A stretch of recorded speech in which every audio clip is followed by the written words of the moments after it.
Thank you, Linda. I appreciate the opportunity to share with you all today.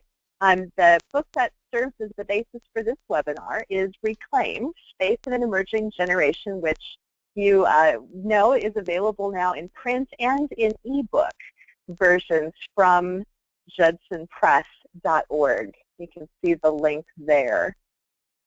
This webinar will share personal stories drawn from interviews with young adults who were church active as adolescents and have found their way back into active involvement in congregations through a variety of paths as adults. For some, there was a time away. For others, it was a more fluid movement, perhaps to a different congregation due to some physical relocation or something like that. While we listen to their stories. I mean, listen deeply behind the words that they use and reflect on what we might be hearing. These stories provide for us this beautiful, rich tapestry of thick, rich descriptions, which are the gift of research of this type.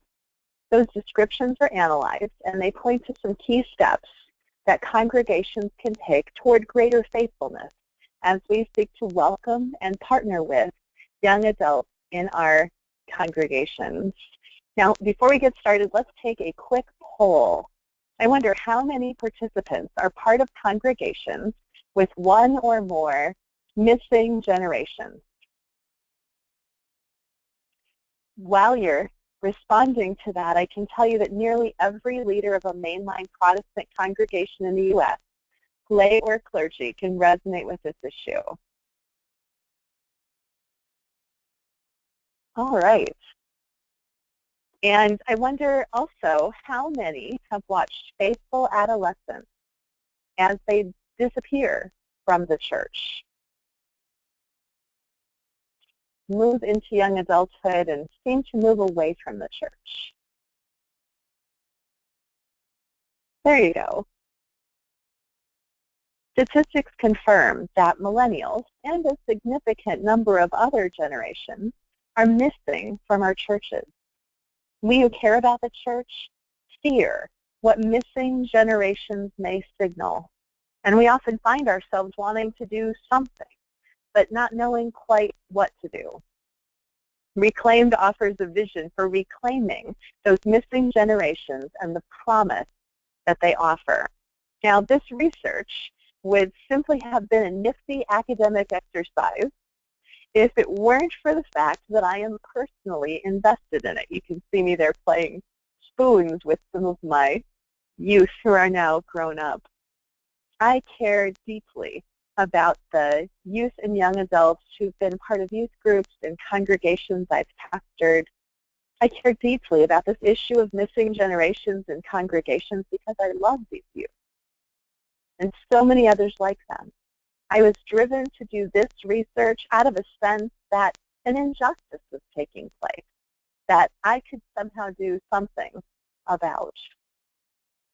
According to the findings of the research detailed in Reclaimed, the church serves young adults well when it invites them into real relationships with people of all ages, gives them opportunities to use their voice and vocation or giftedness to serve others, gives them space to work things out on their own time while maintaining the connection that caring friends have when one is struggling. And the church does not serve young adults well when it fails to live up to its own call, to love God with everything it has and is, to love neighbor as self. You might be able to tell from my passion about this topic, this is more than just research for me. My faith demands that I use my voice to help the voices of young adults be heard. Now, if you've done even a quick Google search, you know that there are many, many answers out there, simplistic answers mostly, for those who are seeking to address these issues. But simplistic answers to complicated questions fall short. In Reclaimed, I sought to offer a sustained look at faith in the context of the real lives of actual people. I invite you to join me as we enter into those real lives of actual young adults, to listen deeply to their stories, and find the beauty in their struggles and the very real faith that is passionately present there. I hope in these stories we will encounter that we seek to understand the faith of this generation, and that it will cause our faith in this emerging generation to grow as well. So let's start off with a story. Let's hear from a few young adults and learn more.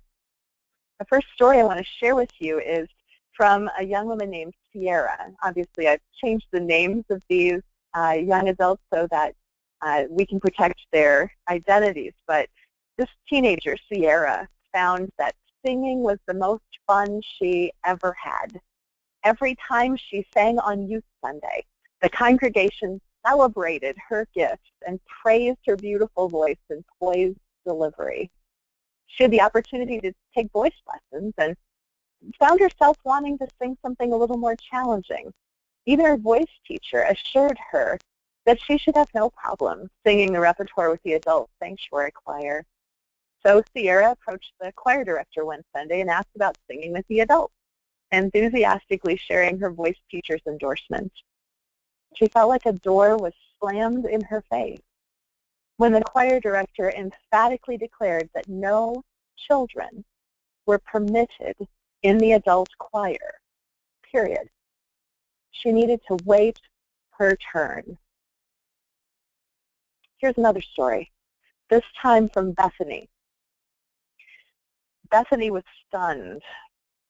Back in worship at the Christmas and Easter and when my parents visit church of her 20s, C&E church there, she found herself dumbstruck at the way that she had just been treated.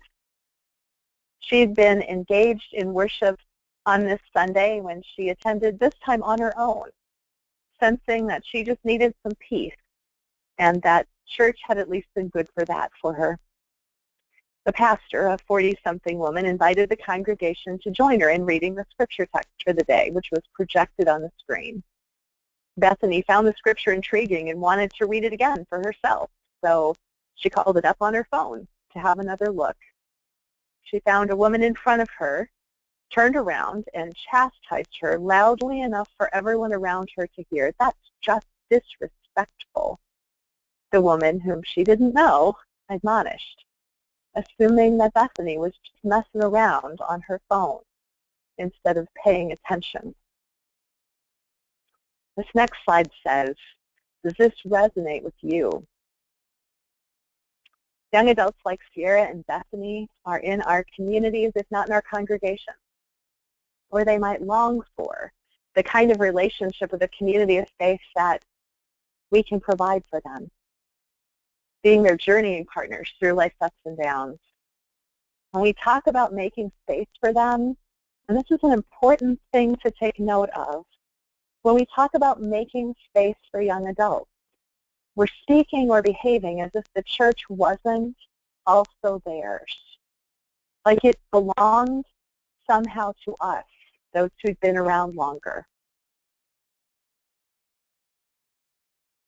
In the process of coming to understand something about what it means to be an adult in the church, we have some help from some scholars who've done a fair bit of research in this area who can give us some insights into what it means to be an adult. So here's some definitions. Being an adult means be aware that we compose our reality, that we put together our own lives and compose our reality or decide what they mean, to participate self-consciously in an ongoing dialogue toward truth, that we're a part of deciding along with those around us in dialogue about what is true for us. Finally, to be able to sustain a capacity to respond, to hold in tension those disparate aspects of ourselves and others. In other words, that we can distinguish between ourselves and others and determine what part of the world we control and what part of the world others control. Growing into adulthood means holding all of these realities in tension, both for others and in our own lives, and realizing that we all of us, need a lot of grace. So the path from adolescence through emerging adulthood, adolescence being the teenage years from 13 to about 18 when legal adulthood begins, through emerging adulthood, which is something like 18 to 25. We'll talk a little more about that later. And into young adulthood might seem straightforward and linear, but a quick check of our own paths likely reveals that that's not exactly the case. Human development seems anything but linear, which makes understanding it a bit tricky. Once upon a time, there was a more standard script, perhaps, where you went to high school or college, got a job, got married, had a baby. The marks of adulthood in that scenario seemed fairly clear.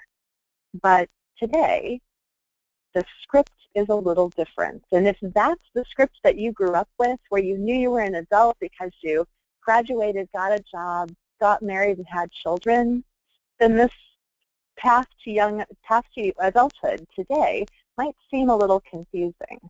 Today, emerging adults represent an in-between stage, legally adult, but perhaps still dependent on parents for significant aspects of their lives, self-determining without being self-sufficient. It's confusing during this period of life because sometimes we're told by our culture that we are adults in some ways and are not in others. For example, you might be chronologically an adult and still live at home. At the same time, you might be a student in college where your parents are paying for your college but need your permission to get your grade reports. It's a confusing time, but it can also be a time of unparalleled freedom to explore both vocation and meaning in ways that haven't been possible in previous generations. Now, on the faith side, we have the benefit of some large-scale research to give us a picture of adolescent faith in the U.S. You can see the statistics on the slide from this National Study of Youth and Religion.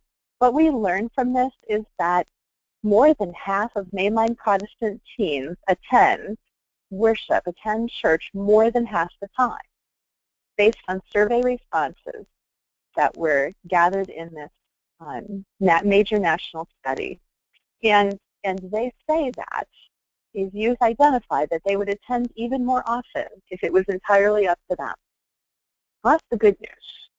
But the maybe less good news is that teenagers were pretty inarticulate about what they believe.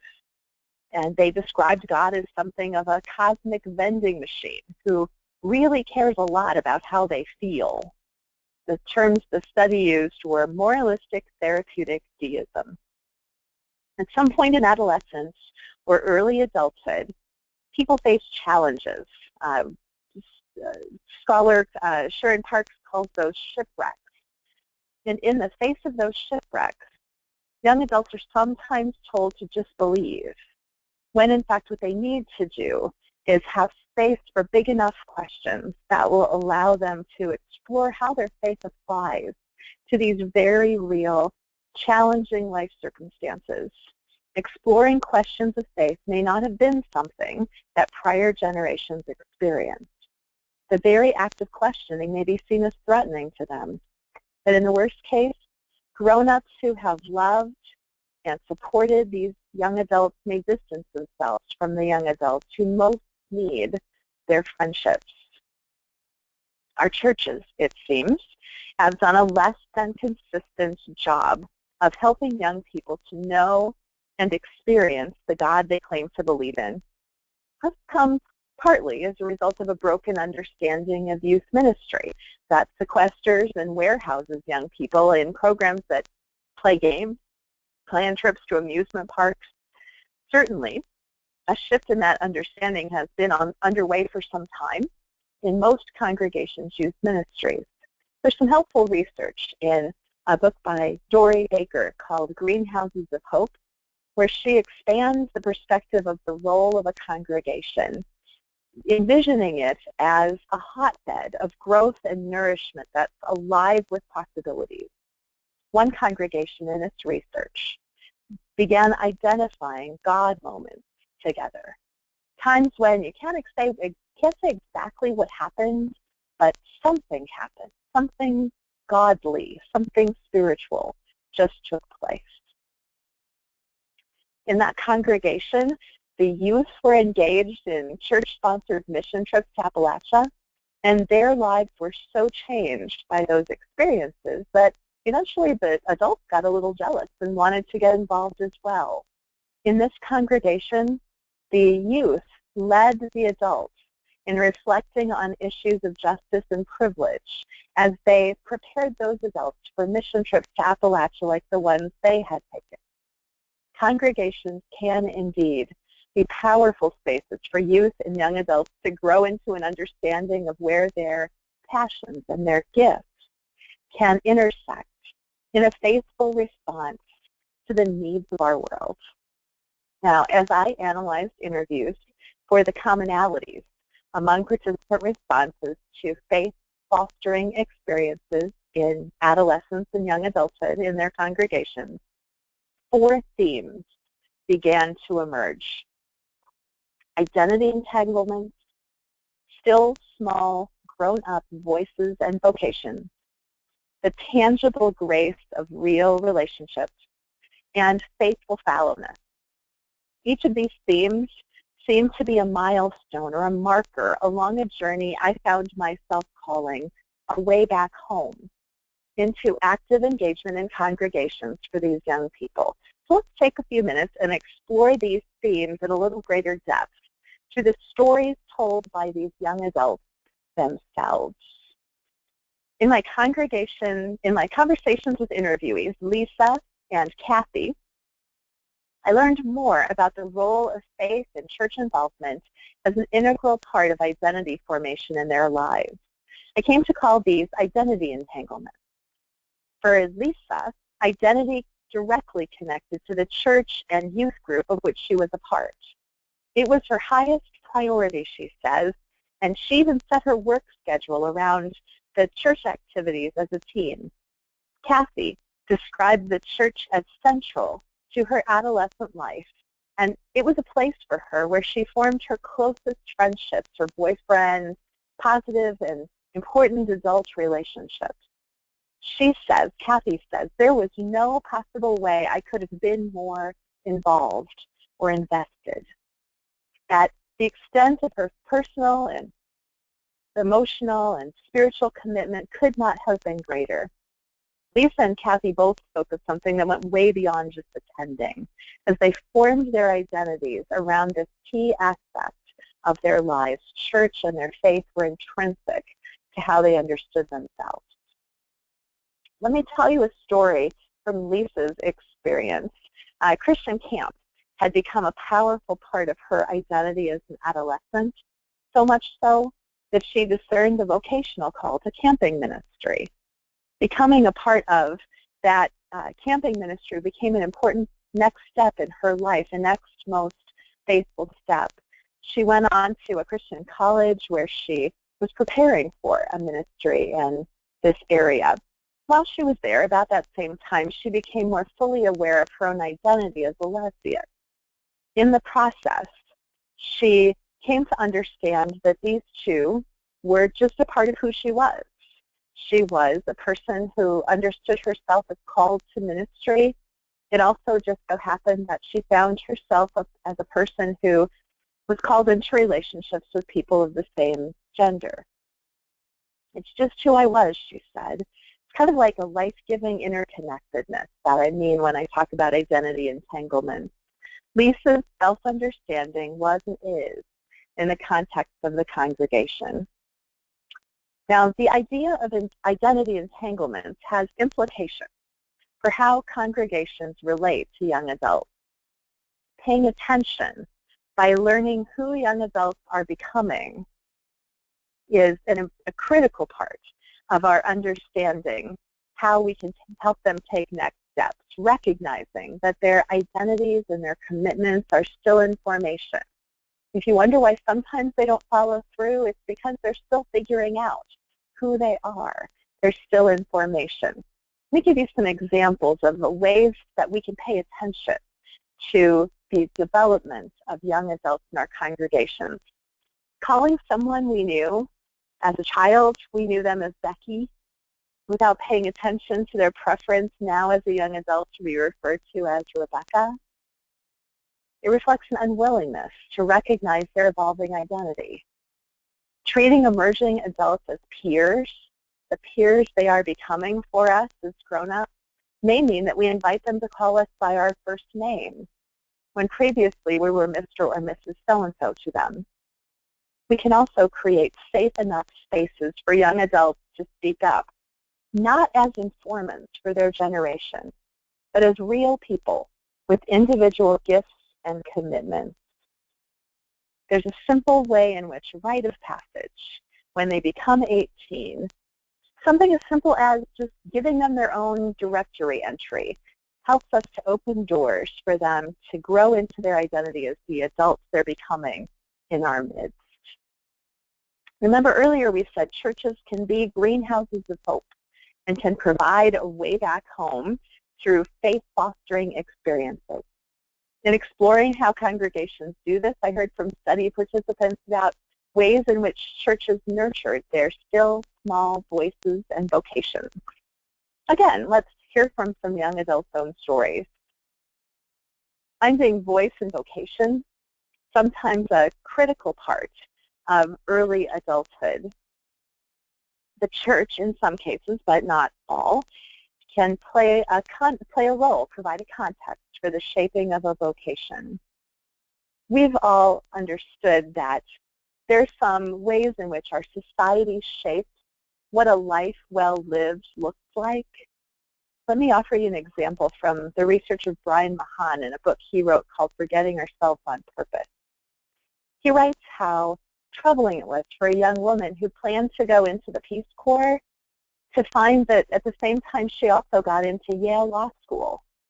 And all of the people around her were appalled that she would even consider going into the Peace Corps because the life script of success told her, tells us all, if you get into Yale Law, you go to Yale Law. But there are alternate scripts provided by our faith that allow for a sense of call to override ambition. These counter-narratives give meaning to our deepest passions, and sometimes they are the life-giving element that we can offer to young adults as they pursue their vocations.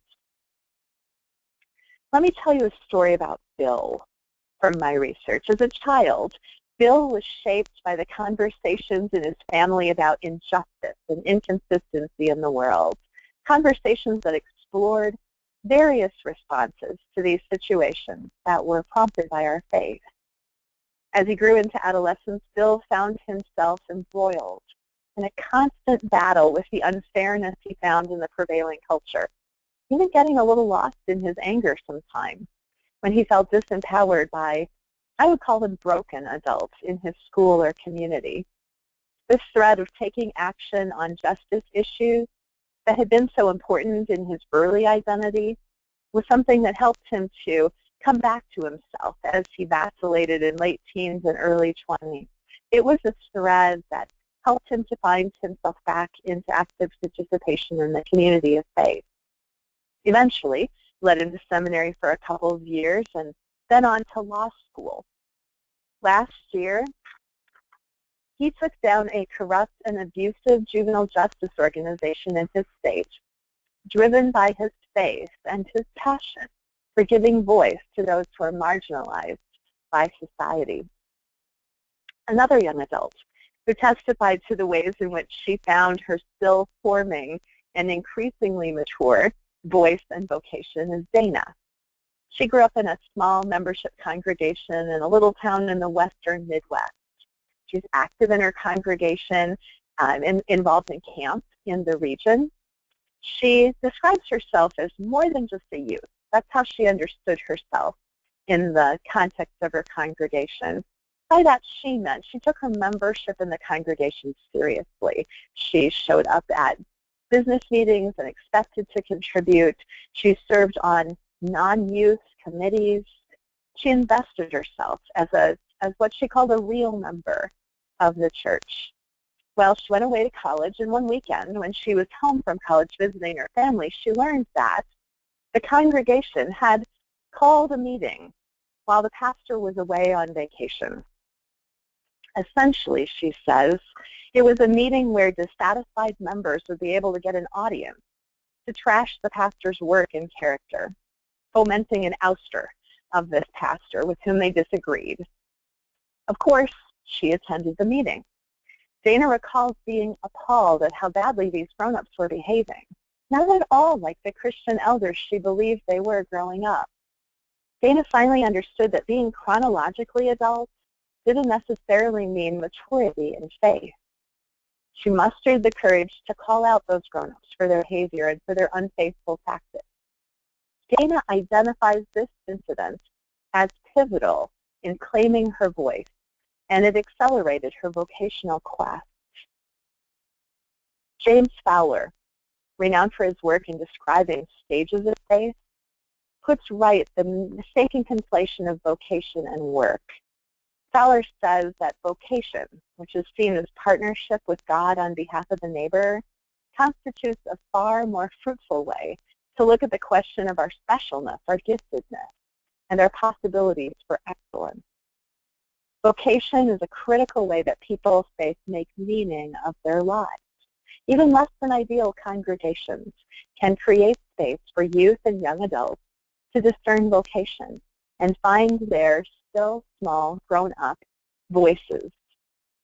We can flip the script by valuing a diversity of generations in leadership. We can flip the script by offering alternative ways of understanding success in our world. We can flip the script by inviting people into leadership based on gifts and not longevity or seniority or power in the church. We can flip the script by creating space at business meetings even for smaller discernment groups for deliberation on issues so that all voices can be heard. Now remember when we said this research found that churches could be greenhouses of hope, providing a way back home? Another aspect of this that I heard is something I termed tangible grace in real relationships. The study participants' stories help us to see why this tangible grace or sacramentality was so important to them. Now, coming from a Baptist church, I realize that the term sacrament is loaded with doctrinal differences, but it's really the word that I want to use in place of tangible grace. At its most basic level, the term sacrament refers to a means of grace, a human practice that makes tangible God's grace in our world. The sacramentality of real relationships more adequately describes for me the power of genuine relationships that I heard in my conversations with young adults. By real relationships, I mean to indicate something that goes way beyond superficial, goes way beyond niceness, to relationships that make a difference in the lives of young adults. Those young adults valued honest and messy friendships that grow among people who take risks together, invest in one another. These are the kinds of relationships that made the difference in the lives of these young adults. The young woman that I interviewed, Kathy, describes the quality of her congregation. She says, those families that were part of our congregation, they enfolded us. Now, given that Kathy's own parents were important role models for her, her description of these other sort of unrelated adults, I think is important, is significant.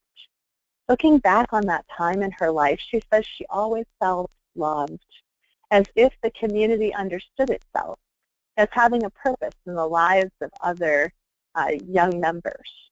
Another young woman, Susie, observed that it really sent a message to her as a teenager when adults without kids in the youth group, helped out with youth events. By and large, youth study participants pointed to the way they felt valued, included, and the ways in which these things helped to shape their self-understanding. There's three key aspects I think, to this idea of tangible grace in real relationships. One of them I take from some authors I appreciate very much. In the book Lives to Author, Dory Baker and Joyce Ann Mercer describe this practice of companioning. It goes beyond just being there, or being physically present. It involves intentionally journeying together, going somewhere together on purpose. That's kind of like what a congregation does. And when youth were included intentionally in that journey, they felt valued and invested. It became a tangible way in which they experienced the grace of real relationships. What Baker and Mercer call companioning reminded me of another idea that I had first encountered in the writings of a Russian developmentalist whose name is Lev Vygotsky. He talks about a zone of proximal development, the area around a person, between people, between what a person can do alone and what that person can do with assistance from someone who's already learned how to do the task or skill. Those who are just figuring out how to adult need others around them who have themselves worked through some of these things and can assist those emerging adults in taking next steps. One of the study participants that I spoke with gave illustration of this idea of scaffolding that I think is particularly useful. She was doing some cleanup and in a disaster area after a flood, and an elderly woman who'd lost everything to that smelly, nasty river muck helped her to reframe what's important in life.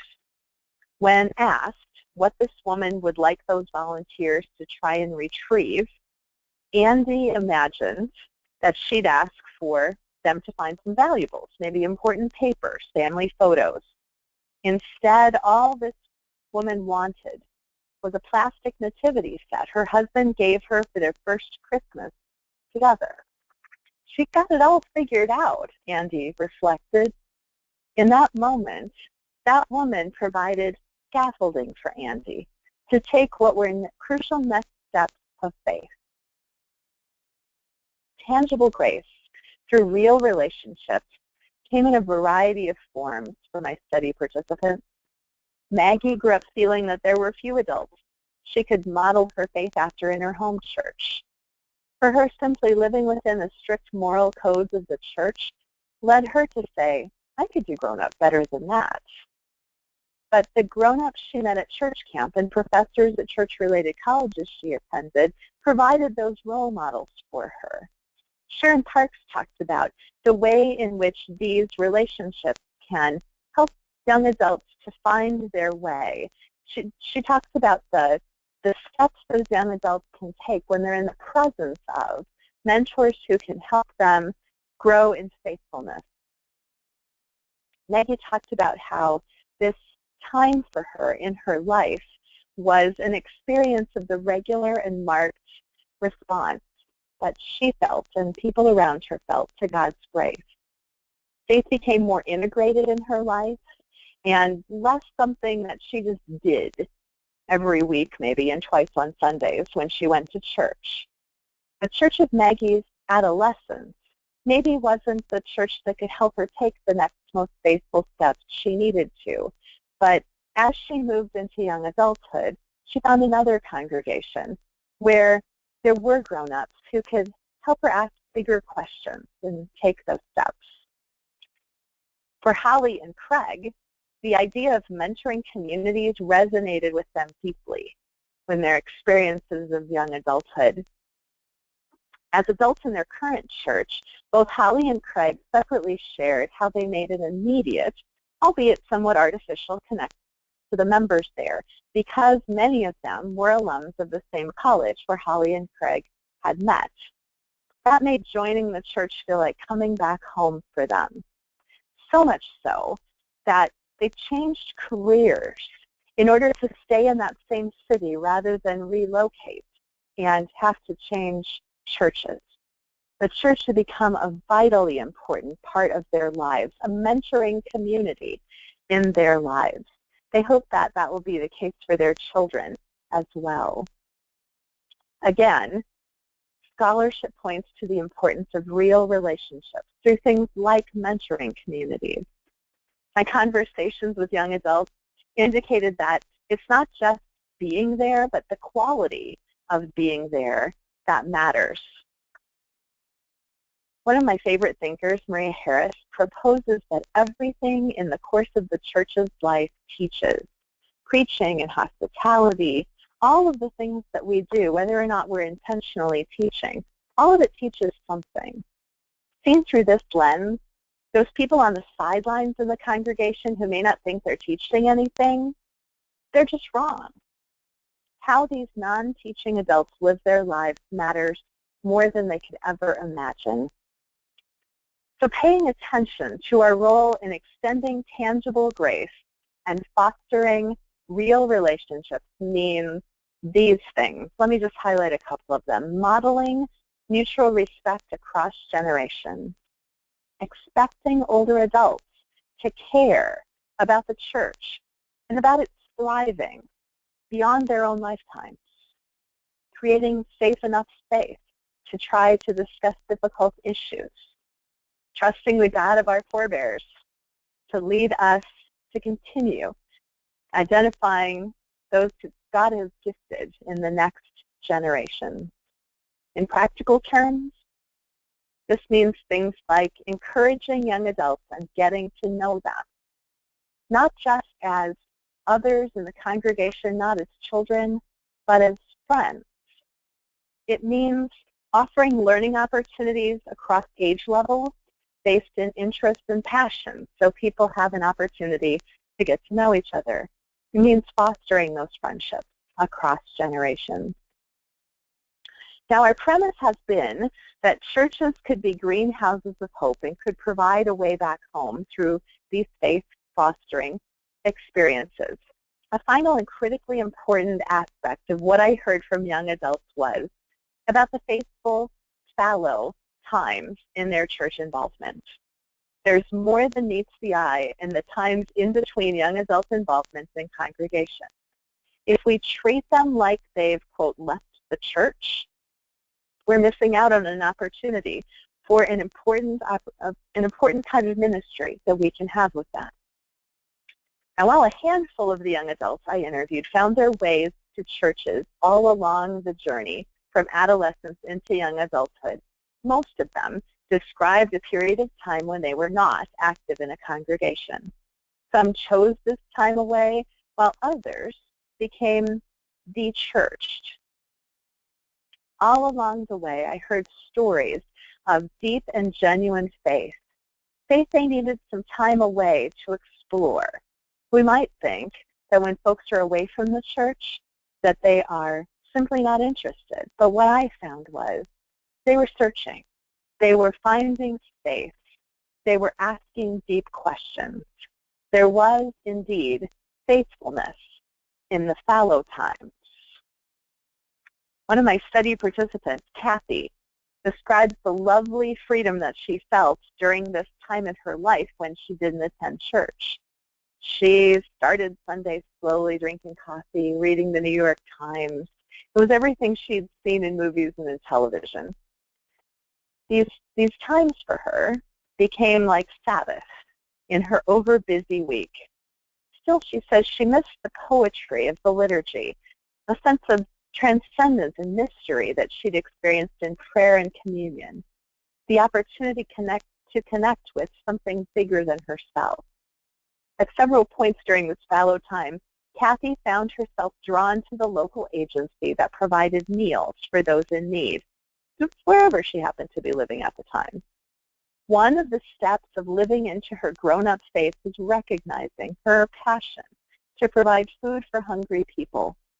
She told me that it became more important than any church had been in her life, this soup kitchen work, that there was none of the ego or pride or morality that had become toxic to her in the church of her adolescence. Things were very simple. She cooked and people had something to eat. It's a very important aspect of her development. Now, a fallow period is not necessary for faithfulness. Andy, Laurie, and Dana from my study gave witness to this. but it does seem to be far more common than not. Let me tell you one other story. Morris and Tanya found themselves de-churched. Tanya interestingly asked, "What's wrong with us that we don't fit in?" Both had a brief period when they were away from active congregational involvement in college, but then they got engaged and got married and attended the church where Morris had grown up. They were both involved, Morris in music and Tanya in children's ministries. And a pastoral change, unfortunately, is what provoked their feeling of being de-churched. Morris describes that he remembered inclusive language in worship while he was growing up and began to hear only exclusively male language in his congregation.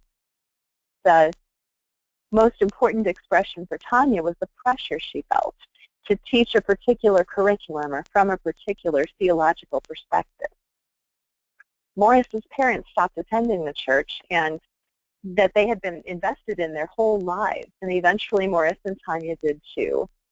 They started to gather together as part of a potluck with a bunch of others who had been de-churched from the same congregation, until eventually they realized that what was happening at those potlucks was church, that they needed to just acknowledge that and to develop a congregation that would be meaningful to them all. So this new congregation, because of its size, also evoked in both Morris and Tanya the desire to be more real about their faith. For Tanya and Morris, finding a place in this congregation of their young adulthood took a detour, but it also led them to a place that was deeper and more a part of their lives, even more entangled with their identities. Another of my study participants, Maggie, used these words to describe the transition times, how it functioned for her. She says, "Without stepping away, without leaving the church of my adolescence for a while, I would not have ended up in the church in my young adulthood, with which I feel so pleased." When the individuals I interviewed spoke of a fallow period, it was typically during this time we now term emerging adulthood, beginning around 18, can continue into the mid to late 20s, depending on the person. It makes sense to me that commitments of families of origin largely influenced by parents' authority and values would be reevaluated once young people begin composing their own identities and realities in newly emancipated adulthood. Newly aware that they get to construct their own meaning, they might well find themselves searching for new ways to express and live out their faith. When I use the term faithful fallowness, I mean to indicate the evidence that young adults are indeed engaged in meaning-making work with regard to their faith, even if it's not evident on the outside. My interviews seem to indicate there are many, many reasons why emerging and young adults find it necessary to become less active in a local congregation. To judge them for their absence without understanding is both unfair and unkind. The young adults I interviewed sometimes tell of individual members of faith communities from earlier in their lives who tethered them to their faith during those emerging adult years. It almost seems as if some communities, some faith communities, reject youth back when they feel like these emerging adults and youth are rejecting them. This issue of rejection, of youth walking away from their congregations, it's a tricky one, but we need to pay attention to it. So tethering young adults in the fallow times of their lives means these critical things. I just want to point to this one, connecting with younger friends outside of the church, much like you would with other grown-up church friends. Wouldn't it be interesting if we just developed friendships that kept us in touch with one another, maybe through social media or texting or calling one another? That way, even when young adults aren't coming to worship, aren't showing up at church, there's this relationship that tethers them back to their congregations. In practical terms, these are some of the things you might try. Be present. Recognize younger friends as more than their age. Respect their church choices. I think all of these things help them as they grow into adulthood. Now, from my conversations with formerly church-active adolescents who are engaged in communities of faith, here are some things we learned about youth ministry. Youth ministry needs to move beyond silly games and thin theology and serving soup. These things are not bad, but they don't create space for big enough questions in the lives of youth. Youth Sundays, where the youth dress up and play church for us so we can say how cute they are, that's merely tokenism. It doesn't go far enough to cultivate deep and abiding faith in the lives of those youth. You'll remember that we found through the interviews with our study participants those 4 factors and how critical they were. Young adults highlighted for us what I call identity entanglements. They identified still small voices and vocation. Under identity entanglements, things like wondering aloud, teaching them to understand that they can take a perspective on an issue, or that any given issue has lots of perspectives, providing them with language to talk about what they're experiencing, creating a space that welcomes questions. All of these things are crucial. Congregations can help foster a sense of a growing investment in the faith community by inviting young adults, emerging adults who are searching for voice and vocation in some of these ways, by allowing them, not even allowing them, but inviting them, compelling them to participate on intergenerational committees and task forces, connecting their passions with the needs of the world, recognizing where they are already invested in the world and can connect that investment with their faith. Stories I heard through the interviews made it clear relationships matter to adolescents and young adults. Not just any relationship is transformational. Beyond being real, which is very important, what we're talking about here is the call of others, myself and others in the youth ministry community, to connect with people, to create actual relationships, and frankly, to make it easier for youth who have been a part of our youth ministries to see the path into adulthood. Many times, youth ministry looks very different from adult programming in the church. Developing this continuity is crucial. Things like inviting young adults to share music or involving their music from conferences and camps, other meaningful aspects of their lives to provide a point of connection in the congregation. Rites of passage can be very useful as youth and young adults find ways to bring who they are into the congregation. Finally, there is this matter of the fallow periods and this time when youth and young adults just need a little space to get to understand who they are, what their voice sounds like, what they're committed to. The critical importance during this time period of tethering individuals and creating experiences in the life of youth and young adults that will tether them, I just simply can't overstate that. It's crucial. Checking in with them, staying connected. Authenticity, in this case, is absolutely crucial. Reframing the mindset of those who are older so that they understand that it's their privilege as folks who are already committed to faith to make space, to create opportunity for people who are seeking, who are trying to find their way. This matter of older adults in the congregation, the fact is we live longer. And as we live longer, these older adults have opportunity as healthy and active folks to continue in the roles that they've had in congregations for many more years. And as we think about what it means to be involved in the congregation, we need a paradigm shift. We need new tools to think about what it means to be invested. Even just thinking differently about what it means to have a role in leadership in a congregation, that it's something that we should only hold on to while we allow it to shape us and teach us what it can.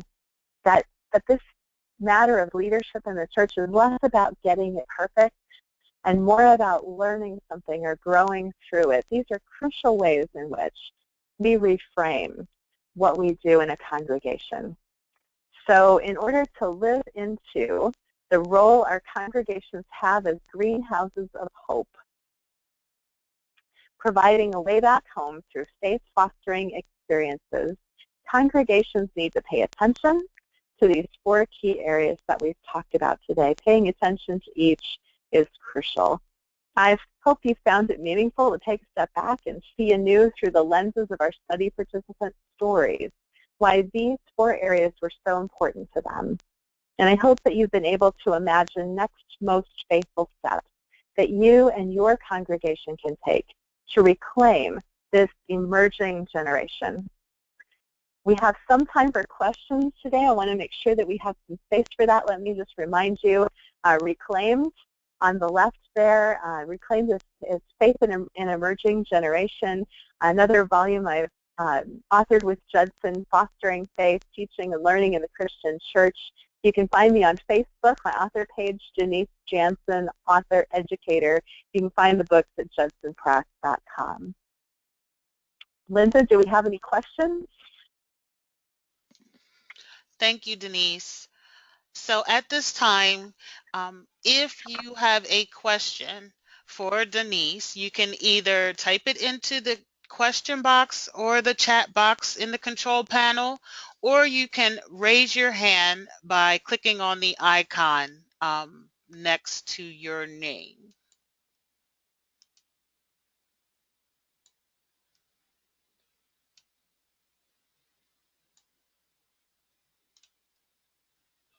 Okay. Denise, at this point, it does not look like anyone has any questions. However, if you do, after reviewing the webinar that I will send either later on today or tomorrow, you can reach out to me or you can reach out to Denise and ask any follow-up questions. Denise, I want to Yes, please. thank I'd be happy to. I want to thank you very much for taking the time to present Reclaim today. And I want to thank all of our participants. And I do encourage you to go out and check out Reclaimed, Faith in an Emerging Generation. You can go out to judsonpress.com. And if you order online, you'll get a 20% discount off of the retail price. Also, I'd like to let you know that you can check out our other upcoming webinars. We have a Women in Ministry series in April and a Church Leaders series in May.